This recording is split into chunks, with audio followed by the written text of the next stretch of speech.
It's time for Cutting Edge Consciousness with Freeman Michaels and Barnett Bain. Thought-provoking discussions and bold ideas from the edge of possibility.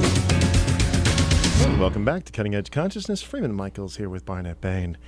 That was great. It was a good show. I love it. I so enjoyed that. This whole theme of enoughness and the space that enoughness, the offer of it, that enoughness. God, it's enough. And yet, what I love about what we organically wove into the conversation is this sort of longing for more connection. Like, it's enough, but there's, on the other side of the enough is this very, we were talking about developmental stages, this very developed longing for more. So in other words, when it's not enough, when we're in the striving, it's this whole, it's not enough. And then I think there's a point where we start to realize, wow, what is enough? And then the other side of that is this whole longing for more, but not from the place of not feeling like enough. Do you know what I'm talking about? But from an elevated place of possibility. And there's tremendous risk at that place. Because what you were talking about, reconnecting with Gay, thank you, by the way, for sharing that. It's beautiful to me. I think you're both amazing men, and I know you very well. But I've always had respect for Gay since I read that book that Sophie read. I was reading right now. And so the idea of I'm willing to handle a bit more discomfort in service to something beyond this level of just this not just, but this sort of, there's very rich enoughness. Rich was the word that Gay used. And then beyond that, there's something else yet unknown. And that involves kind of being willing to shake a little bit in my knowingness. Do you know what I'm talking about right now? I do. I absolutely do. There's a delicious paradox around enough. On the one hand, there is a place where we own that we are enough. Yeah. It's not about having enough or being. Exactly. It is about being. In my being, I am enough. And at the same, and really letting that in and owning it, so that there doesn't have to be a striving in order to demonstrate to myself or to others that I'm enough. So on the shoulders of that, yes, there is something else. There continues to be a desire. It's not a complacency for more, and the more, that's it, is consciousness itself. The more is the desire to the primal desire, the original desire to know more of the mystery, to know more of the self, to understand, to explore. So that is still a longing. There is a longing to belong.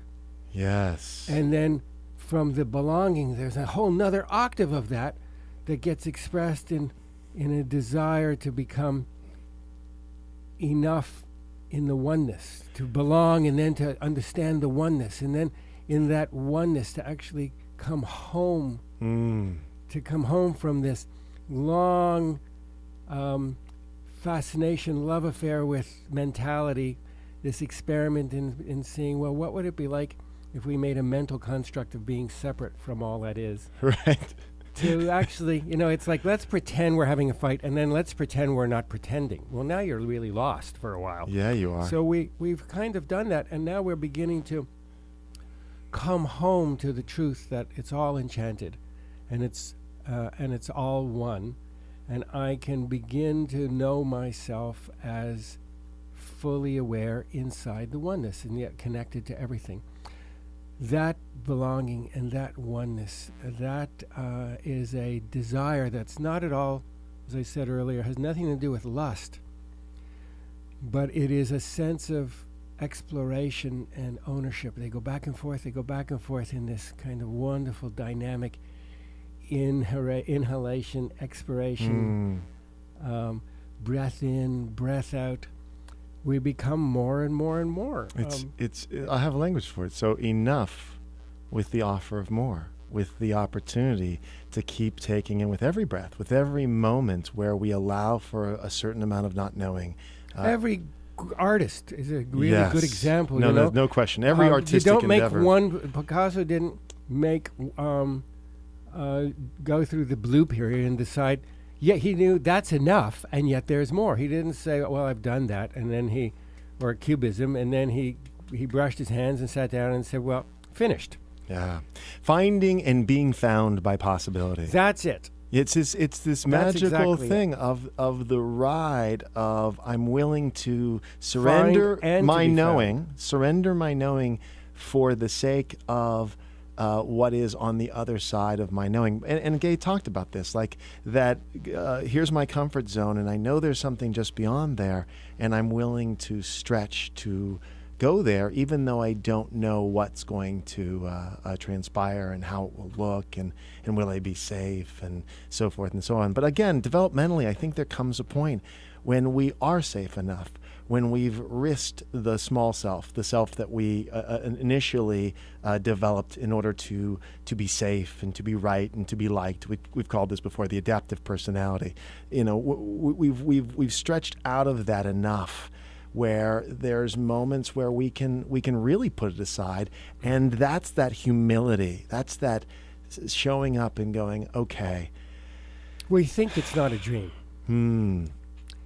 And so we are very attached to certain kinds of beliefs and structures and ways of relating to things that keep us separated from the real sense of the flow. And the flow is a dream flow. It's getting more and more difficult to persist in that. Yeah, no question. But when we go to sleep at night, we are not I may do a transaction with a dollar bill in the context of my dream, but I don't I'm not aware, and maybe some folks do this, but I'm not aware of holding too tightly to that dollar as being the source of my safety. I'm aware that it's a symbol as part of an ongoing dream flow.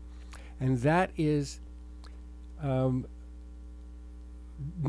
less true in the outer world of our experience. Totally. So we're talking about the symbology of the sleeping dream is also part of the symbology of the waking dream when we come to this reverence for the mystery and the unfolding. They start to conflate. I love it.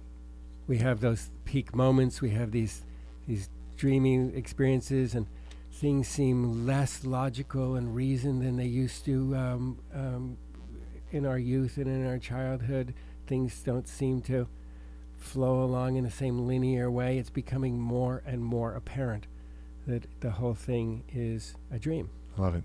And for more of this dream, you'll have to tune in next week. Exactly. Here at the Edge of Possibility. In installments. But in the meantime, you can check us out on YouTube or iTunes or Stitcher or on our Facebook page. I love to encourage you week to week to like us on your Facebook page. And thanks for tuning in. Keep coming back to Cutting Edge Consciousness.